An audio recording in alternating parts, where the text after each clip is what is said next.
Менә күргәнебезчә, бинаның 2 катлы өлешендә 4 тәрәзәдән дөрләп төтен чыкканы аңлашылып тора. Хәзерге вакытта монда тыныч, коткаручылар һәм башка белгечләр хәзерге вакытта эштә ватык пыяларны һәм җимерелгән җиһазларны җыештыру эшләре белән мәшгуль.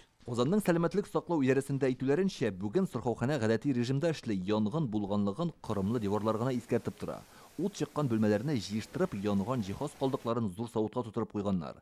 Табиблар янына килүче пациентлар әйтүенчә, сырхаухана эчендә бераз төтен исе генә бар. Медицина хезмәткәрләре гадәттәгечә кабул итә диләр. Кабул итәләр, бик әйбәт, бик яхшы врачлар монда.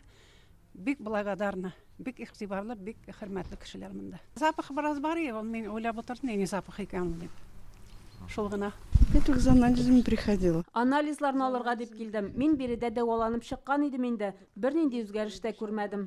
Исегезгә төшәбез, ут кичә 18нче сырхаухана белән стационарны тоташтыручы бинада килеп чыккан иде. Ял көне менә шундый күренешләрне социаль челтәрләргә урнаштырдылар. Коткаручылар әйтүенчә, янгын 60 квадрат метр мәйданны биләп алган булган. Янгын сөндерүчеләргә 18нче сырхауханада ут чыгу турында мәгълүмат 13 сәгать 24 минутта килеп ирешә. 59 коткаручы җәлеп ителгән. По прибытию к месту пожара медицина кабинетларына зыян килмәгән, ут 2 офис бүлмәсендә чыккан, ял көнендә кешеләр булмый, бирдә 11 янгын сөндерү техникасы эшләде.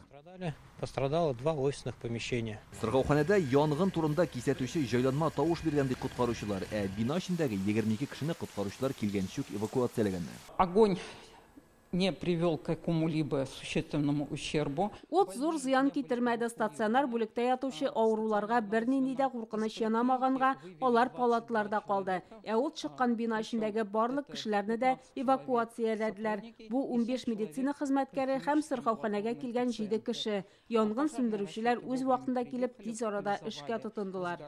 Янгынның беренчел сәбәбе электр җиһазларын дөрес файдаланмау дип коткаручылар. Татарстан прокуроры Альберт Сиергулов 18нче сырхауханада килеп чыккан гадәттән тыш хәлдән соң анда тикшерү оештырырга кушты. Прокуратура вәкилләре башка белгечләр белән бергә янгын куркынычсызлыгы таләпләре үтелгән микәнен ачыклаячак. Кагыйдә бозулар булса, тиешле чаралар күрелер. Әлегә ут салган матди зыянның күләме билгеле түгел ди белгечләр. Тикшерү эшләре дәвам итә. Илдар Сафиуллин, Алмаз Зиятдинов, Наил Абдуллин, Яңа Гасыр каналы.